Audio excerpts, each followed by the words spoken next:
Good evening, everybody, and welcome to Commentary is Magic's stream tonight on October 15th, 2017. I am, as always, Grandpaws. I am Emperor Bugle.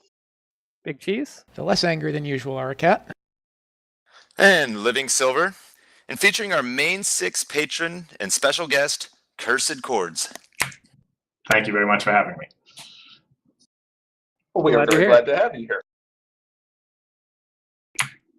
So, who are you again? What do you do? Well, I think most people would know me by the stream that myself and Solving Problems do every 2 weeks Sunday. Actually, we did one just this morning called Meticulous Talks. In addition to that, I usually build decks that I post to the subreddit, and I just recently started a blog as well called The General's Notebook. So, yeah, it's me. Yeah, well, what's the General's Notebook about? Go a little bit into that. It's about a lot of things. It's going to be about various topics that I find myself wanting to write longer articles about. When I build decks for an adventure in deck building, I write usually like a little 500-word blurb about it. But if I want to talk about tactics and strategies and pitfalls and maybe even present little puzzles of sorts for weeks, I need a kind of a longer format to work with. So that's what the General's Notebook is going to be about. Yeah, you only just started that, right? Like you only have the one thing on there, or I guess you have two now. You updated that yesterday, I think. Yeah. So right now, at current, there's 3 posts. There's the actual article. There's Friday's adventure in deck listing in deck building post, and then I uploaded a link to the Meticulous Talk stream as well from this morning.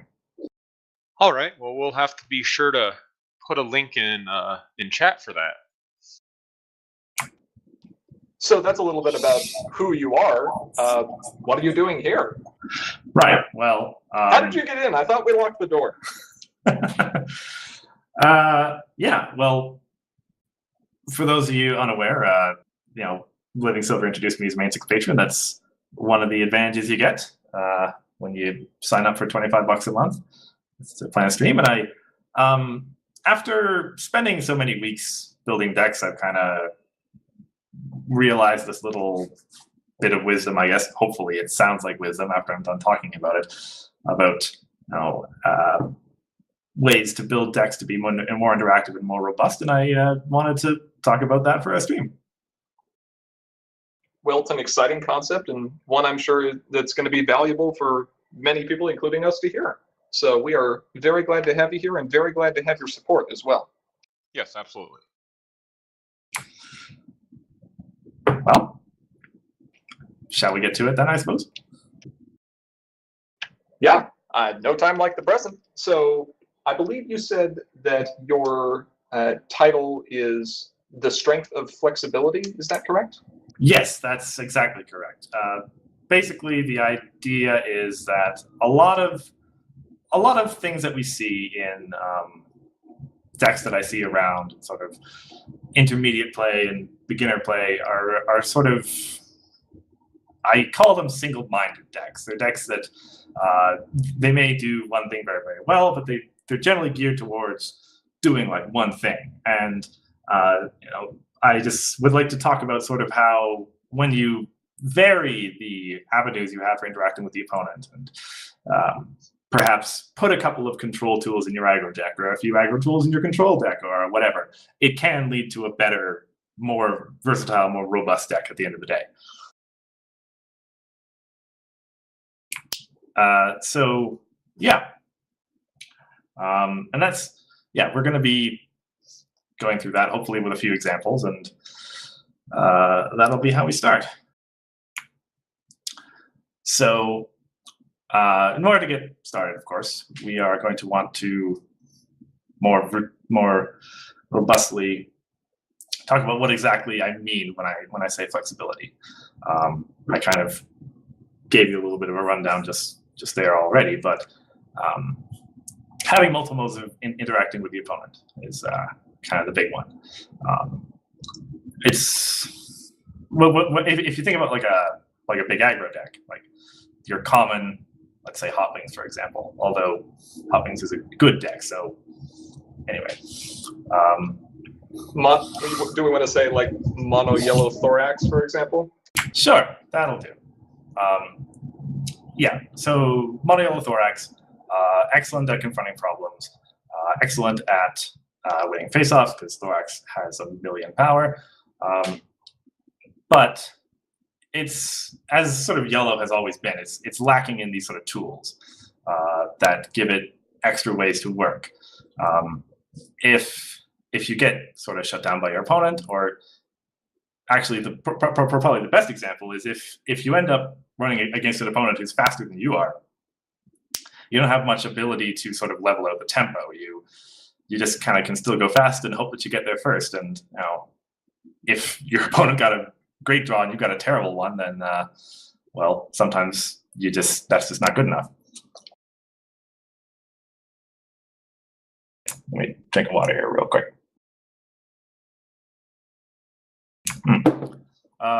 So yeah, and so oftentimes I've found decks that include these multiple methods of doing things and are robust can perform better.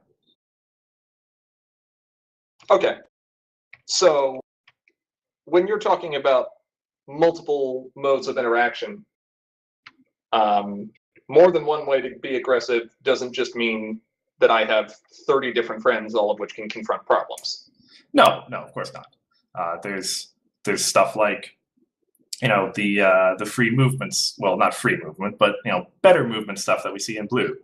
And then there's you know, confront reduction stuff. We see that in white a fair amount.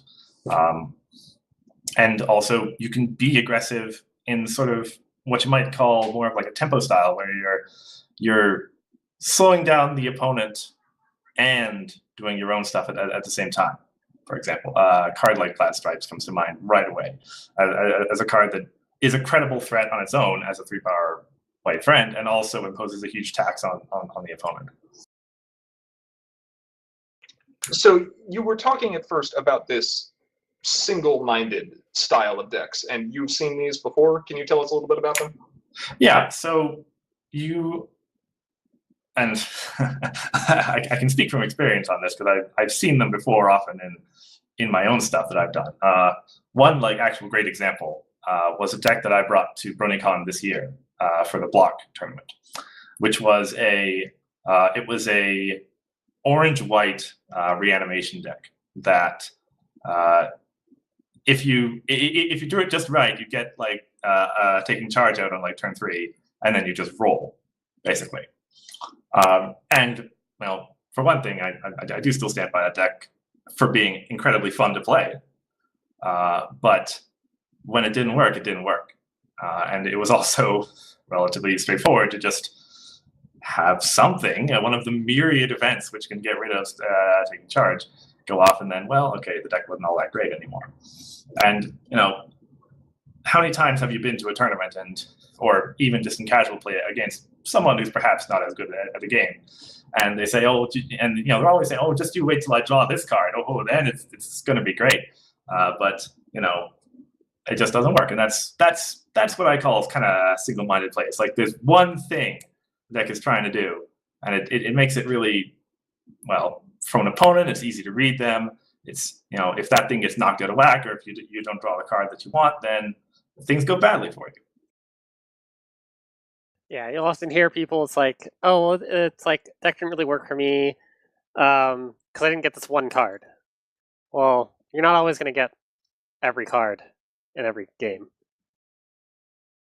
Mm-hmm, totally. Yeah, one thing that I commonly hear, well, I don't commonly hear, but I know some people will say this, was like, well, you were lucky you drew the cards you needed and I didn't. And yeah. It's part of good deck design to have those good cards come up, or at least other cards that can replace or function in place of those cards until the good cards come up.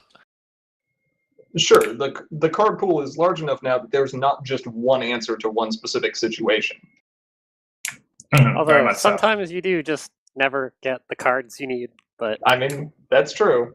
Yeah, none of that is to say that like when when you get screwed over by luck, that was your fault. But you can still take steps to mitigate that to the degree possible. Yeah, luck will always be a factor, of course, but yes, there are ways to influence luck. Sure. And we have Glimmer on this slide, not because I think, oh, this card's bad, but that was more of a flavorful thing, because if I remember that episode, she was a pretty single-minded pony there. I see. Okay. Well, I mean, the card does kind of do only one thing. It's true. It's a very control-oriented card. But so now that we've defined sort of the issue of what single-mindedness can do that's bad for you, we're going to talk a little bit about what strengths this concept of flexibility can lend to your deck. And you're going to see Gyro right up there at the top of the slide. That's probably because he's one of the cards that, to me, says the most about, here's a way that you can build your deck such that, well, I mean, Bugle, you were one of the people who've done a lot of toolbox decks. For those familiar with logistics management, toolboxing is just-in-time logistics. It's having exactly the tool that you want, when you want it, in precisely the quantity that you want it. And that's, pretty awesome. So perhaps you could, elaborate a little bit on that for us. Well, yes, Gyro is probably the correct poster boy for this. He's been in many of my decks. He has been in many good decks throughout the entire history, ever since he came out. The more events that came out, the more events he could find, meaning the more flexible he could be. You could find, but if you need to dismiss a friend of 3 or more power, food fight, you can go find that for you. If you need to banish a troublemaker, cracking the case, you can go find that for you. If you need to exhaust a character for 2 turns, bailout, you can go find that for you. You can find whatever you need as long as it says event. And you can do a lot of things with just events. So basically, he is like a copy of those cards, just he costs 1 more. Yeah, it's the idea of essentially being able to do almost anything that your deck is capable of doing at the time that you need to do it, which is, pretty great. So I'd like to point out that I don't want anyone to come away from this stream thinking that I'm telling you all to play Control. Though if we had more people playing Control, that would be great. Clearly, You say that now, and then we're going to end up with nothing but 2.5-hour matches for top 16 next year, and we're going to make you eat your words, and then we're going to blame you and throw you under the bus. Cursed Chords said so on stream. Everyone played Control. it's on record. Quotes. In quotes on Reddit. If if it happened once, then I'd be okay with it. Well, okay. I shouldn't say that before we get there. But anyway, the idea that I was going for was simply to point out that that's why I put Plant Stripes on this slide. We already talked about her. That it's entirely possible for aggro decks to be versatile as well. Where I actually was just playing a game with Bugle before the stream started, where sometimes you just get a really bad draw, or and you're like, okay, I'm definitely not going to be able to outrace my opponent right now. I have to change the dynamic of the game, and I have to slow them down a bit so I can get my feet underneath me, and then maybe go for it from there. And of course, the concept applies just as well to farming or to combo. It applies probably the most to combos that can get started in as many ways as possible tend to do well, as most of the people here, I'm sure, can attest. I don't know what you're talking about. What's a combo? I don't know. Combos are Yes. pretty single-minded, though. They are, but you note the difference between combos that succeed and combos that don't succeed are the ones that have enough space in their deck to run either protection or duplicates of the cards they need. Yeah. It Or fits like in, alternates. Right, or alternates. It fits in exactly with what Cursed is talking about. Yes, it's the ability to cover your weaknesses, to adapt to situations where you can't, necessarily do what you want to do right now, but you can stay in the game until you can. So yeah, flexibility gives you that consistency essentially, where I've had it several times in tournaments. It happens quite a lot where you come down, you're sitting next to your opponent, and you're like, oh, I have no idea what this guy's going to play, but well, we're here at Gen Con, so I assume it's not a bad deck. And having versatile cards in your deck allows you to sort of tailor your approach to however the match goes, as opposed to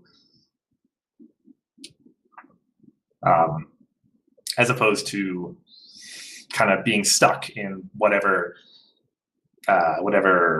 vein you're in. And if it turns out your opponent counters the deck, well, all right, fair enough. Yeah.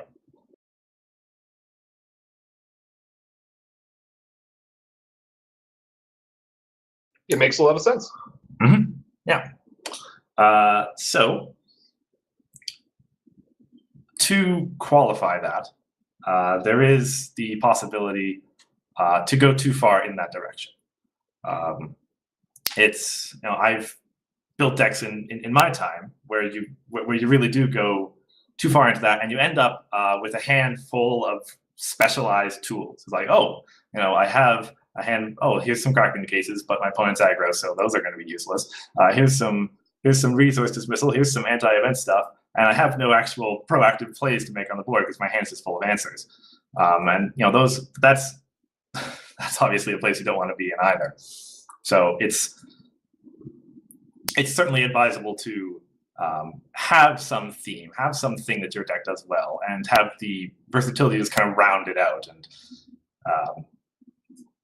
give you some ability to flex, but not be Jello, I guess would be the way to say it. But I love Jello.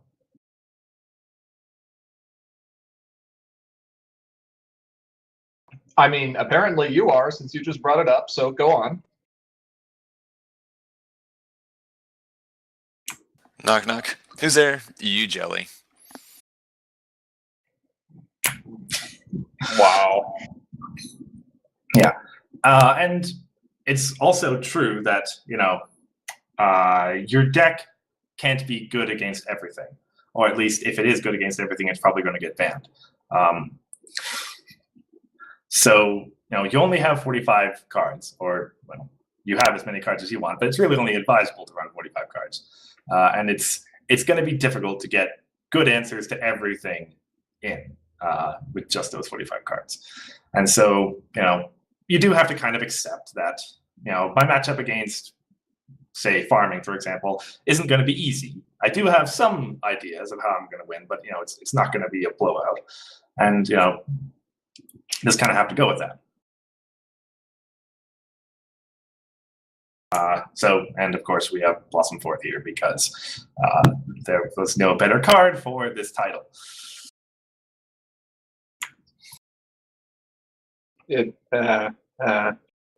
Skitter is going to be so heartbroken to hear you say 45 cards, by the way. Has So- anyone made a deck with this card? Yeah, this was my plenty of this people was my, did. Oh yeah. this was my jam back in Canterlot Nights.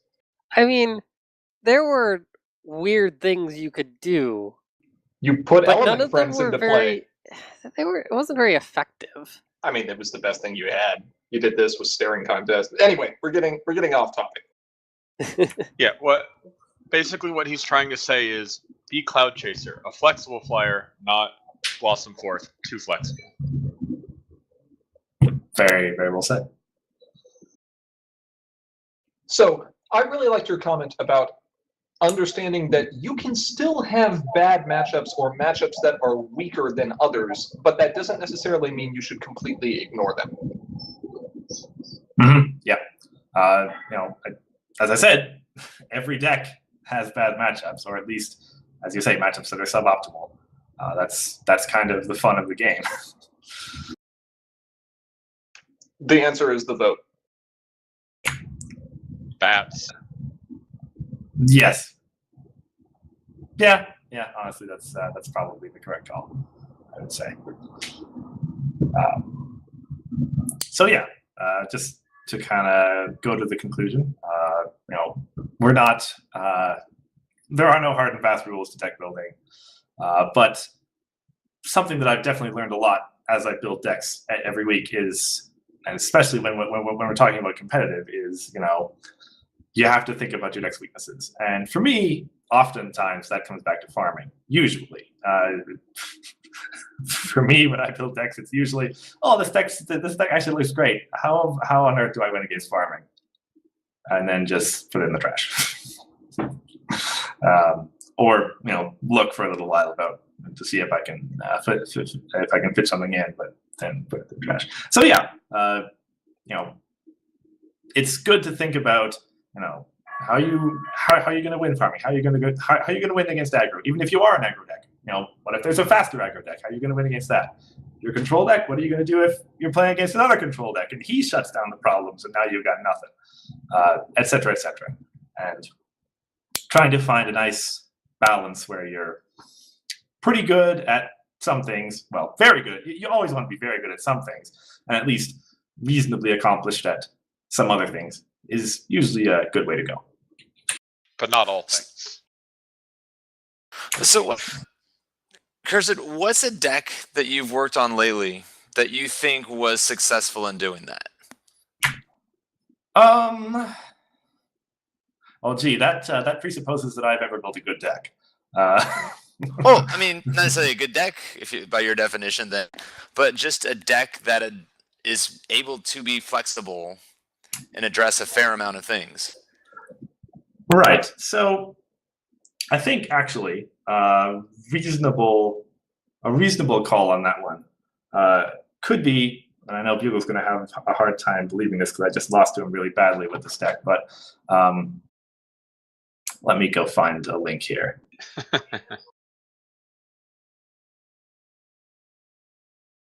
And while you're finding that link, maybe you could answer one other thing for me as well. You talk about how there aren't any hard and fast rules to deck building. But if we adopt this philosophy that you have of flexibility, at that point, is that introducing certain things that we always want to keep in mind, or certain types of cards that we will always want to include? Oh, certainly. Yes. Can you give us an example? Well, if I was to play to the audience, I would say resource removal, because I have a feeling that's what you want me to say. I may have been leading the question a bit. Yeah. So there's that. I mentioned before, as I was transitioning into this slide, that like dealing with villains somehow, if you're ever intending to confront a problem, might be a good idea. We talk a lot about entry, right? One of the most simplistic ways to be inflexible is to count on some way of getting into your off color, right? We saw this I remember actually we saw this with Zipperwill when Hot Wings and Snips and Snails as an opening problem really became a thing, right? Sorry, as an opening friend. That deck really relied on its starting problem as a way to get its main flip and thus go through. Okay, this is actually turning into a main flip example and not an entry example, but basically the same thing. Having one key part of your early game that you're reliant on one key thing to do, and that that's why one of the reasons why Zipperwill fell out of favor. And so simply having multiple ways to get to your off color, or enough friends to reliably get to your main flip, etc.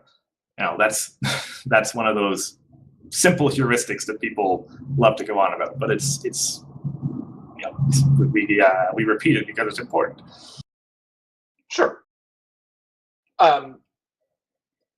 One thing that we've seen is, especially in aggressive type decks, people will often go to the trouble of throwing in more and more friends to make sure they have more and more ways to confront. I kind of joked about it a little bit earlier, but it is something that we see. You sit there and you think, boy, I've got 10 slots left in my deck. That's awesome. I get to run, Rainbow Dash Best of the Best, and I get to run Ember, and I get to run, all these other cards that aren't necessarily my first or second choice, but hey, they're super fun. And then you draw them, and you didn't need them. Right, and you needed those other friends that were your first or second choice. And so one card that we've seen spoiled so far for the next set that I think is actually, fits in very well with what you're talking about is Brian, right? Brian is a 1-cost yellow friend that has 1 power on his own. And if you play him solo, he's Resource Dismissal and a critter, and that's it. Which is not something that a lot of aggro decks are really going to be super excited about. I mean, maybe Friend to Animals or something along those lines, but that's really about it.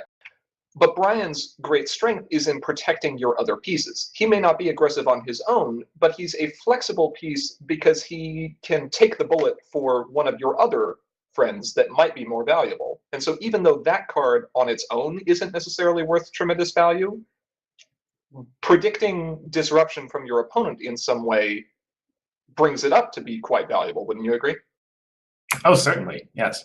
I mean, that's that kind of to transition into sort of a Magic terminology here. That's trading 1-for-1 cards, except the card that actually wanted to get that the opponent actually wanted to get rid of stayed in, right? It's having your little token take the fall instead of the card that actually is the big threat. Yeah, Brian was the go-to I was going to bring up as well, but Grandpa's beat me to it. It's like he's a good card or something. It's like he's a good and flexible card. So anyway, I mean, he is flexible. He is made of rubber. Yeah. So anyways, to transition to Leo's question here. Sorry, didn't mean to hijack that there, Leo. No, it's all good. I think it gives an opportunity to pull up this deck and take a look. That I've been looking at it.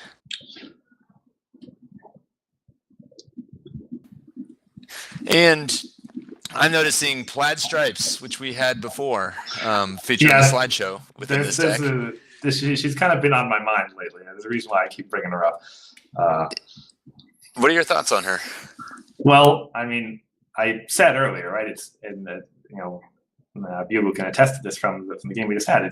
It's really great to be able to throw her down and know that my aggro opponent is now looking at their hands like, okay, well, that strategy isn't going to work anymore. Or even my control opponent saying, okay, 2 for Troublemakers, et cetera, et cetera.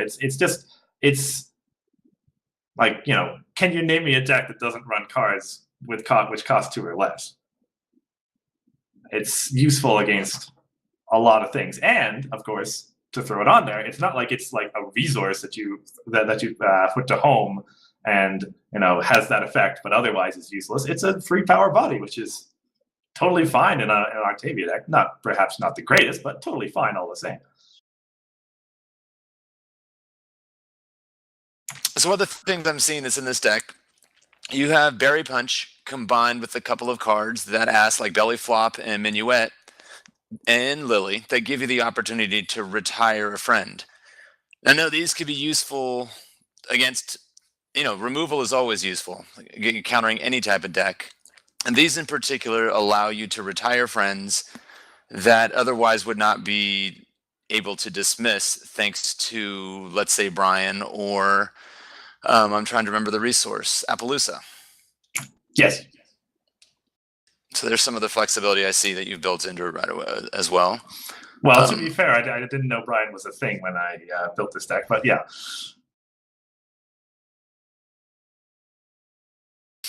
Other examples, Snips and Snails, Problem Solvers. Not only does this card help you get rid of troublemakers that can be problematic, it also helps you get rid of problems that can become problematic. And it's also a 3-powered body for 2 AT, which is just great for aggro. It's kind of a ridiculous card. Problems that become problematic. I see what you did there. He said problems that become troublematic and troublemakers that become problematic. I like it. If we really want to talk about flexibility, though, there's one card in here that stands out to me as being the most flexible of any of these. And Bugle, you'll have to tell me if you agree. I think I know what you're going to say, but go ahead. No, go ahead, Leo. That would be Soprano, or It's Gonna Work. It's going to work. Okay. Specifically because, and Soprano is close, because Soprano can target your opponent and can also target you. But the songs in general, how do you feel about the songs in context of this flexibility thing, Cursed? Well, as there was a card. Well, actually, as we were talking about Brian, the principle occurred to me that, like, on the same token that you can have sort of macro flexibility in the deck, you can also have micro flexibility in cards. And a song, as all the songs we've seen so far, really do exemplify that. As this is a card that is going to be useful in a variety of situations. If I take a quick look at It's Going to Work again, we've got hard removal, we've got Troublemaker Recursion, which admittedly isn't going to happen in this deck, but whatever. And you've got reduction on confront requirements. And so, right there, you've got an effect that's going to be very useful when I'm trying to confront problems, and another effect that's going to be very useful when my opponent's got some key card in play, well, a friend, obviously, but some key friend in play that is causing me grief. And most of the key friends that cause grief do have 3 power or more, so that's fine. But yeah, the songs, just in nature of having multiple effects, usually multiple very different effects on their card, they're necessarily going to be useful in multiple situations. And there's a reason why, as I actually said in my stream this morning, in kind of the history of the meta, when you've got songs that do something versus card that does something, the songs tend to win, just because they save you deck space, they're useful more of the time, et cetera, et cetera. Yep, unless you're really starved for that secondary color. I agree with you most of the time there. That's a good point. That's a good point. Good looking deck though. It's got some good tools, and it's always neat to see how you can take an aggressive shell with Octavia and still run enough disruption to make sure that you don't get outraced by perhaps the decks that are a little faster out of the starting gate, and also don't just completely fall prey to complete Troublemaker lockdown. Mm-hmm. Yeah.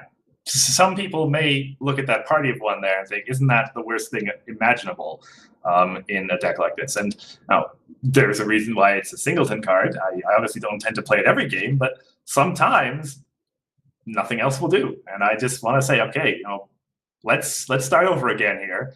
And start over again, except I get to keep, cadence or something. And, let's try this again. And sometimes that's very useful.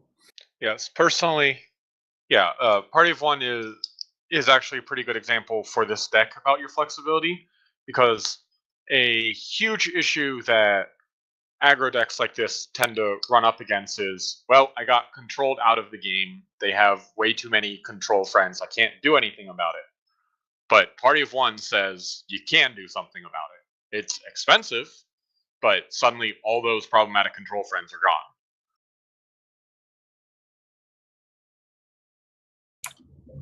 So yeah,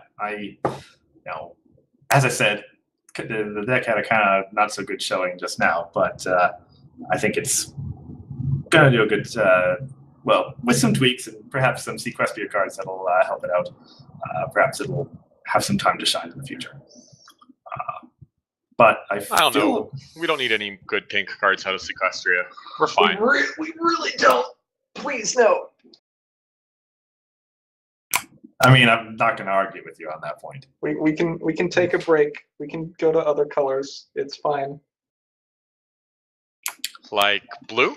Mauve. Yeah. Blue pink? Blue pink. We don't need pink. We got all the pink last set. We got Berry Punch and Belly Flop. Now it's time for blue. And blue pink. You want a 1-cost frighten one of your friends to frighten an opponent's friend at immediate speed? Sure. That's totally a blue card. It's kind of a blue card. Does it cost 1 or does it cost 0? It costs 1. It costs 1. Not blue enough. We also need to gain AT from doing it. Speaking of Sequestria spoilers, I was about to say that probably brings an end to my section here. Now. well, it's great to see. It's great to hear your thoughts on this sort of thing, and I think most of us would agree with you. You know, flexibility is crucial in decks, no matter what you're trying to do. Don't you guys think? Yeah. Yeah. I mean, just look at the best decks, like the decks that have been winning tournaments. I mean, just look at DJ. Right? It's, more cards means more options of stuff to do, right? It's, Yeah, Fair and that's true. balanced, man. Fair. But you had already had the chance to review a couple of these cards that we're going to be talking about here soon. Earlier this morning on your Meticulous Talk stream, which was entertaining to watch, by the way. thank you for saying so.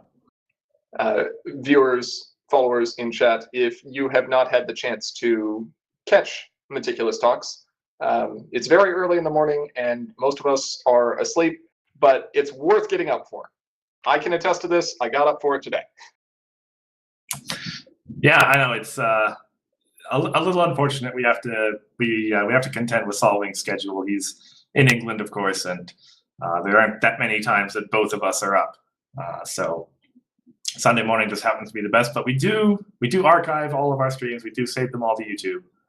So you can always check them out there at your leisure. Awesome. Well, I think that's our cue to get into the spoilers we have for today. As a reminder, these are also movie spoilers. Every card in Sequestria and Beyond uses art from the movie. So if you don't want to be spoiled, we recommend you turn off the Twitch stream for a bit. Or just mute it or something. I don't know. Change tabs. Now would be a good time to go make a sandwich. Yes, go make a sandwich. Without turning off the stream. Yes. I believe we have 2 spoilers today. That is correct. We have that's 2 what I'm counting. spoilers. Let's take a look at the first, shall we? Have we found out if we have any spoiler givers in chat yet? Not that I have seen today. I don't think we're going to get blindsided with a main out of nowhere. But we can still hope. It might still happen. He might be in stealth mode. The Princess of Trolling, everyone. You never know where he'll strike next. That's so, true. which card are we starting with? We are starting with Pony Power. Pony Power. Pony Power. Because we need more P's, always. Of course. So we've got here a 5 power, 2 cost, 3 blue rec event with a chaos effect. While this card is flipped, your characters involved in the face-off have +1 power until the end of the face-off. Hopefully, we can get rid of the redundancy there. If we don't, it's not a big deal. Fair. And the main phase ability, challenge an opposing troublemaker with all your characters at its problem. Your characters involved in the face-off have +1 power until the end of the face-off. Pretty good. It's kind of like the hard way, except better in every way. Definitely better than It's hard. the Well, harder way. It does cost 1 I more. thought, yeah. So that in that way, it's not better. Well, 2 is obviously better than 1. Clearly. For 1 cost, we get 1 power, -1 rec, a chaos ability, and +1 power in the face-off. For each character. For each character. That's a reasonable deal for 1 AT, I think. Yeah. Yeah, I think this card is going to be better suited to a lot of the swarm tactics decks that we've seen that on their own may not necessarily have the power to just punch through troublemakers with, single powerful characters, where the hard way might be better at that. Right. Yes, Blue Yellow is going to appreciate this. Well, sort of. blue yellow kind of already has a lot of really good TM. It's Cluster true. tools. Yellow contributes a lot of breakers already. Yeah, Turning Point. Like I would run Turning Point over this almost every single time. True Friend. We were talking about the flexibility of songs. Then there's Battle Snakes. So The mono yellow song. There's a lot of tools. there's a lot of busting, but I think one thing that gets overlooked here is this may be a 2-cost event, but it's a 2-cost event that has the potential to net you points. True. If you're just using Battle Snakes or Turning Point or the yellow event, which only gains the Troublemaker until the end of the turn, I believe. Yeah, the song. Right. You're not actually putting yourself in a position to get any value out of that Troublemaker. Now, there are some Troublemakers that simply don't have any value to give. Mm-hmm. And in those cases, it can be well worth it to do it. For example, I would probably rather have a straight up TM buster against like Mimics, which is only worth 1 point, rather than pay 5 and potentially set up an opponent who could have additional tricks. Never Yes. mind the sort of stuff that might trigger just for starting the face off in general, such as all the prepareds, etc. Right. Sure, exactly. Yeah. But against a deck that might run more high value epic control, or a farming deck that might be trying to lock down multiple problems and have a Troublemaker at the other one. In those cases, yeah, I could see breaking through and getting some points out of it. But in And the blue yellow deck, wouldn't you rather run True Friend? That depends, honestly. I might be willing to pay the 1 extra AT in order to To get the extra power? get the extra power, to have the extra chaos effect. And the other thing to keep in mind as well is there's quite a few cost reduction effects. For example, cards like 2 bits are very good. You get more value out of 2 bits and this card than you do out of 2 bits in a song.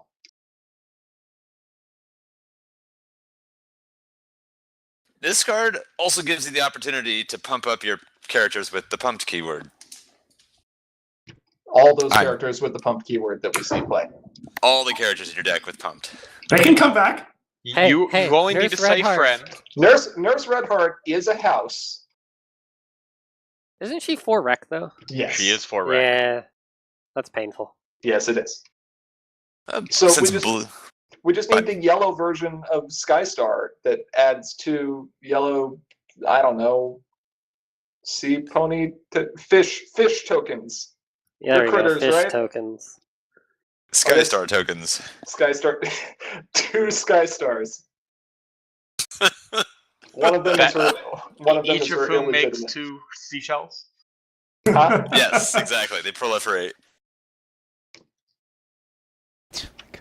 Shall we take a look at the next spoiler? Anyway, yeah, I do Please. think this is an interesting and strong card. The problem is I think most other colors just have better TM busters. So unless you're pairing this like blue purple, I think I would typically prefer another card.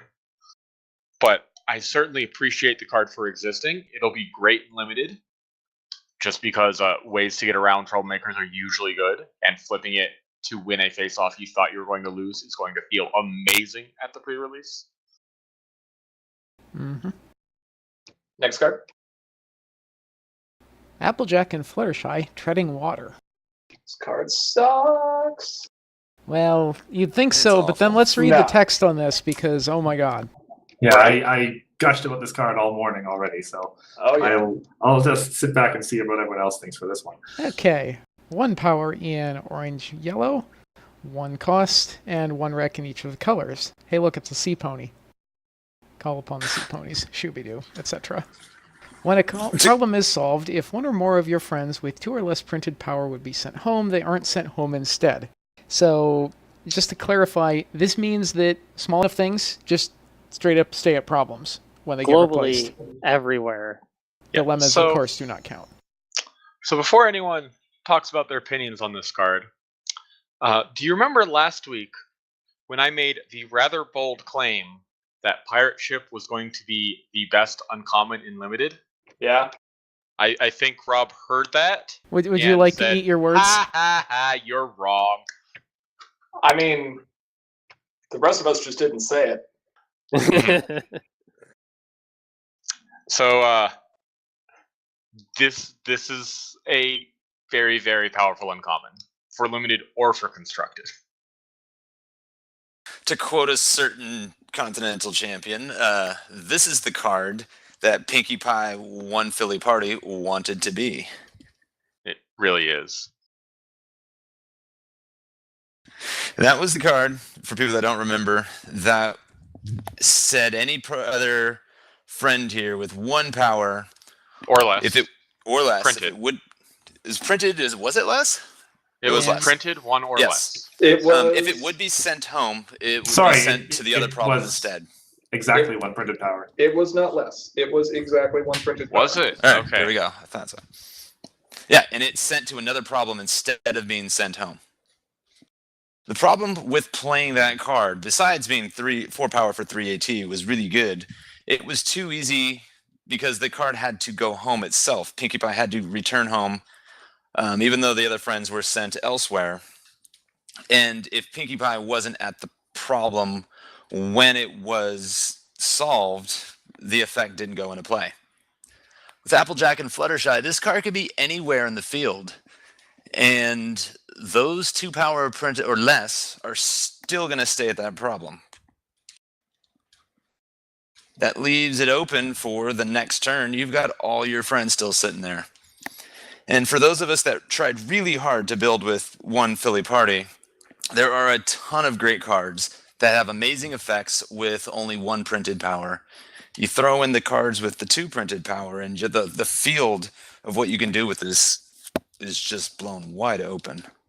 Never actually mind the cards with 0 printed power. There's some pretty amazing ones that fit in here in there as well. For sure. Animal allies, changeling citizens. I believe you mentioned those this morning. Owl. Owl's not bad. Owl. This is almost enough for me to want to run the orange-yellow Luna that gives all your friends here Diligent 1, and then just keep moving that back every turn. She does have 5 power, so yeah, you would have to move her back. Yes. Though, yeah, I believe I said this in the Meticulous Talks, in the comments of the Meticulous Talk stream, that the worst part about this card is that Boots is 3 power. Printed power. I mean, not if you play too many bandages. It's not. Well, she's still not 3 It's printed. printed. Yeah. Printed. Yeah. Shoot. Yeah, that's definitely the worst part. That you're de-incentivized to run Boots on that deck. I mean, you might still anyway. I don't know. But It's especially interesting that this card sets up a couple synergies between 2 different card types that we haven't really, seen used before, which is, Orange's ability to protect high value cards and Yellow's mass swarm tactics, where most of your friends don't have huge value. I mean, obviously, changeling citizens and animal allies are exceptions to that. But you could also Citizens combine... is colorless, but yes. Right. But it's going to be played in yellow primarily. It's also opens up the opportunity for things like Holder's Boulder and Critter Swarm, just to make sure that your friends aren't frightened. So, for example, if your opponent wants to be playing a bunch of villains to problems. All right, for people that don't remember, Holder's Boulder prevents tokens from being frightened. And one of my thoughts, though, is the flitter from the banish cycle. People have used it to banish it from hand to get 2 pink wreck to play other cards. That card, when played to a problem, actually dismisses every card with a 1 printed power. It wasn't really useful before. I could see it being useful now with Applejack and Fluttershy being around. That is a pretty good point, actually. If there's a sea of critter tokens, as we may expect. It's very Sea rare. of critter ponies? It's You mean very like sea ponies? It's very rare that ever got played that way, but when it did, it was always hilarious. And of course, this opens up the opportunity for a couple of older pink cards, such as Party Bomb. Gotta love that Party Bomb. So, do you know what this card makes me really want to do, though? Hug Fluttershy. It makes me want to build a yellow-orange aggro with Catajack and bats. Of course, right? I know Catajack is a bit big, but It's okay to have exceptions. Not everything Yes. needs to be You one know- star. exactly. You know what's painful with Catajack though is when your opponent plays a the Uneven ground. uneven ground. Then you're just sad for so long. Yeah. So no, I don't recall from last week. Was Skystar had the Sea Pony trait as well? She did, I think. She did. Yes. Okay. So we haven't seen anything yet, but it does bring up the idea that we could see Sea Pony Tribal now that it's a trait. If there was, I expect it would be on Novo, probably. I'm looking forward to that. I hope it happens. Fingers crossed. Would be fun to see. Well, speaking of Novo, while we only had the 2 card spoilers, we did get an info drop today. Yes, we did. Quite a bit of info, actually, off of Enterplay's store page where this set is now available for pre-order. Yes. We have a street date, which is November 24th. No, We that is have- not pre-release. That is street. Right. But it is also a, it said the currently planned street date. So it might change. Don't count it as gospel, but that's not too far away. That's what, a little bit over a month? Yeah, not too bad. We learned the names of all 6 mains. We don't know which color is for which main, except for Skystar. But actually, chat. If you don't know, do you want to guess all 6 main names? Let Well, the speculation All commence. 5. You know Skystar. While they're guessing, what other info did we get? We got some info, a little bit more on one of the keywords we had heard about before. Oh yes, transform. Let's see. What was the exact wording that we got from that? The wording was, some friends can transform into a new card with an action token discount. Right. So what does that mean? I'm thinking something to do with hippos and sea ponies. Are they hungry? Hippos? Hungry? Hungry? Hungry? Hippos? Hungry. That was Yep. my favorite joke that went missed by a lot of people. Oh. I don't know. At our No, show, no, a lot of I- people laughed. All of the 3 times I saw it, I heard people react.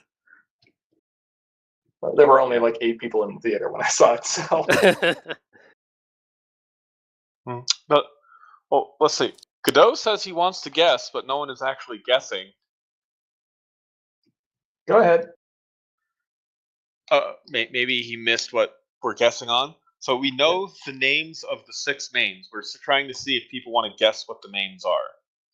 What the names are of the mains. Yeah. Not the colors, because we don't know. So. Yep. I guess the hint we should give is they are all movie exclusive characters. While we get some more guesses on it. The other interesting thing that we will have to keep in mind for this set, and we don't have any more specific info on this yet, but of course we'll share it as soon as we get it, is there are no holographic foil cards in this expansion set. But ultra rares and royal rares are going to be, as they put it, foil stamped for special effect. I have no idea what that means. No idea. Absolutely nothing. I wasn't aware that the cards we had currently were technically holographic foil, but I'm just assuming that whatever we've had in the past is going to be a departure from what we're getting for this new set. Maybe. We've had stamped promo cards before, but I don't know if that's necessarily what they're referring to. I'm thinking like maybe Magic the Gathering cards have that little foil on the bottom that they do some internal foiling with. Maybe it's an effect like that. You know, Ara said the same thing, but I disagree that they would simply use an authenticity stamp as a foil stamped for special effect. Yeah, that That was more of a anti-piracy measure than anything else. And maybe they could take that and do something artistic with it. I don't know. We'll have to see. Anyway, looks like we said all of the main names in chat, so might as well say it here. We have Tempest Shadow, Captain Solano. Is that how it's pronounced? Yeah, it's Selena. Selena. Solano. That- Okay. I'm pretty seems sure right to it's me. cilantro. Princess Skystar, of course. Why would you do this, Leo? Capper Dapper Paws, who was actually listed twice, once as Capper, once as Capper Dapper Paws. But they said 6 main, so that was probably just a typo of some sort. And Grubber and Queen Novo. Now, we don't know which one is associated with which color, except for Skystar. Though I have some guesses. Sure. Skystar was obviously pink.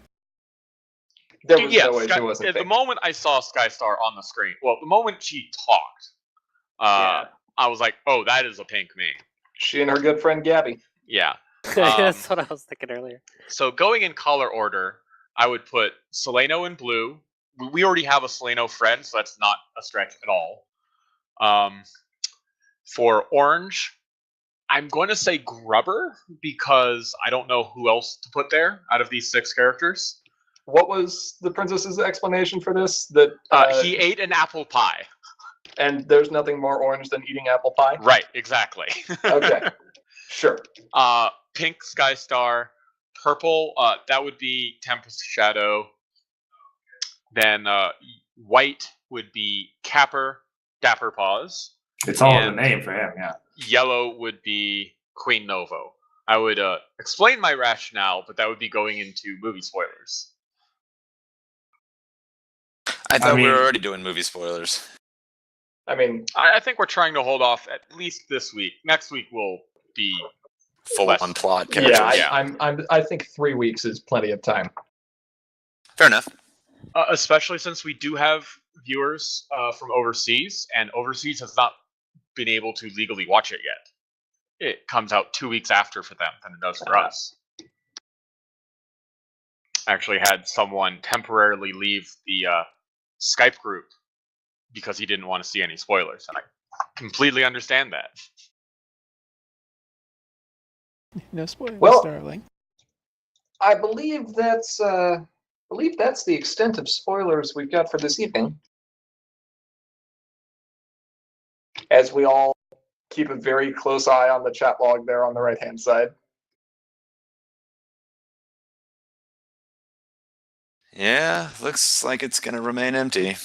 Godot does make a very good point that Grubber feels like a glorified critter, so could see him in yellow. He is a hedgehog.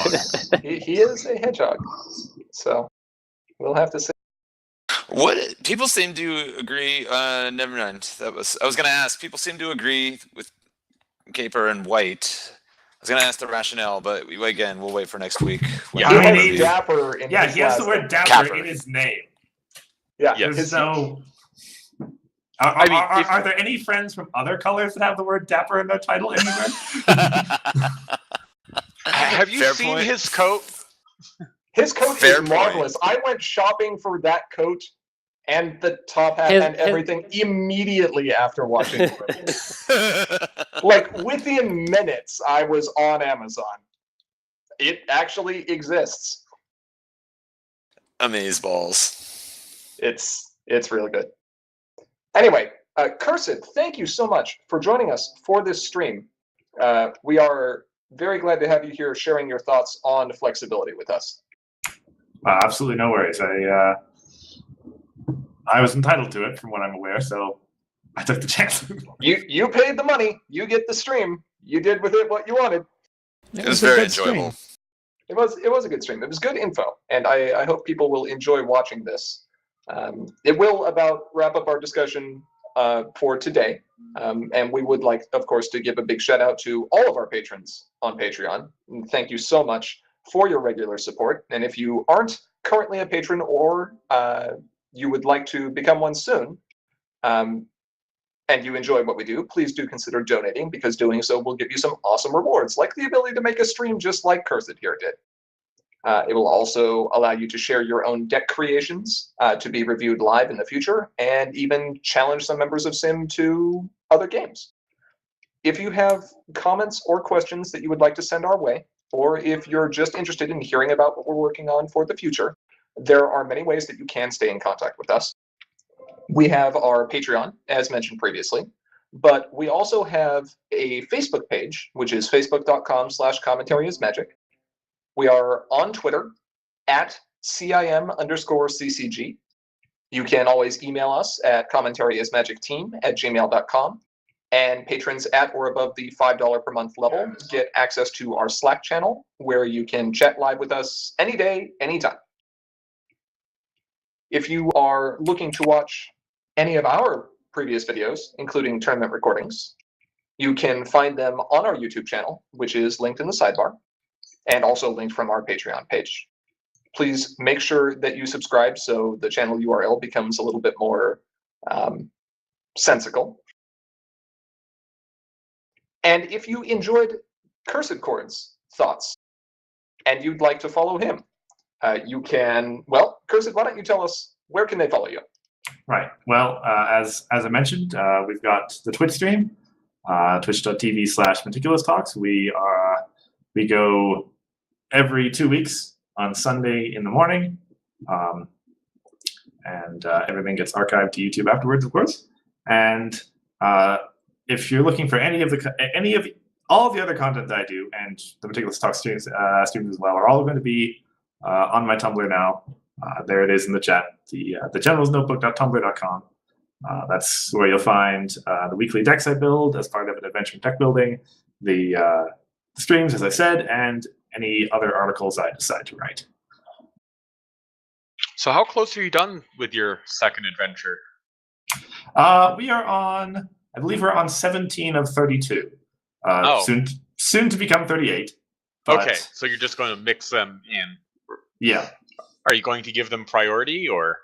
When I did the first adventure, I would just put them in at the end, and then if RNG gave it to them, then whatever. And Okay. I'll do the same thing here. All right. Well, we will look forward to watching it. For now, though, thank you to each and every one of our viewers, both here now and watching this recording later. I am, as always, Grandpaws. I'm Emperor View. Big Cheese. Aracat. Living Silver. And I was Cursed this one time. We'll see you all next time. Bye-bye. Bye. Go to bed. Don't go to bed.